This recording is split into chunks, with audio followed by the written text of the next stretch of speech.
story time of how I got into real estate investing. I dated this guy back in like 2009, I think 2010, and he had, I think, 5 houses. Before this point, I had never even thought about real estate investing. He owned his own business and had the 5 houses. I learned a little bit from him, but not really a ton. It just kind of stuck in the back of my mind.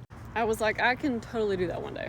Fast forward, I bought my first townhome in 2014. I bought that thing for $128,000. The whole time I lived in that house, I knew eventually I would rent it out. I lived in that house 5 years, and in 2019, I had saved up enough to buy another house. When you move into a primary residence, which is where you're gonna live, the interest rate isn't as high as if you were to buy, like if I were to stay in that house and buy another house, then my interest rate would be higher, and also my down payment would be 20% versus 3 or 5% if it's a primary residence. So I move into the new house and then I rent out the first house. Again, this is in 2019 when houses weren't that expensive. So I think I paid like $160 for the next house, which we can't find anymore. So I move into the second house. Then I find out the same seller is selling the same exact layout, which is perfect for a rental, across the street in the same neighborhood. So I called my realtor. I was like, you're gonna think I'm crazy, but I want to buy another house. Is that possible? He said, yeah, you take a HELOC out on your first house. So a HELOC is a home equity line of credit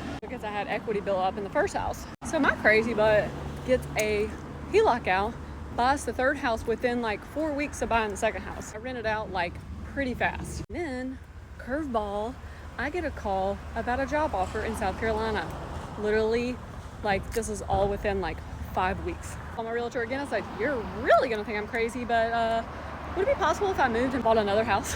He said, yeah, if you got the money. So again, since I'm moving, it's a primary residence, I only need 3 to 5% down. And again, it's only like a $170,000 townhome. So 3 to 5% down. I mean, I'm like, my whole savings was gone basically. So I had only lived in that second house. I think I lived there for 4 weeks before I moved. So I think it was like I bought 3 houses in 4 months or something like that. So I rented out the second house. As soon as I moved to the 4th house, those were all what we call long-term rentals, which is like a long-term lease, which like 12 months. Fast forward a few years, I sold that first house so I could pay off some debt. So now I have a total of 3 houses. Also, I turned one of the long-term rentals into corporate housing. So I went in and furnished that second home, and now it's corporate housing. So people rent it month to month or either 3 months at a time. This is also what I did with my house in South Carolina when I decided to move and pack up and be a digital nomad. So I left all my furniture and I rented month to month corporate housing. And that's my story of how I got into real estate investing.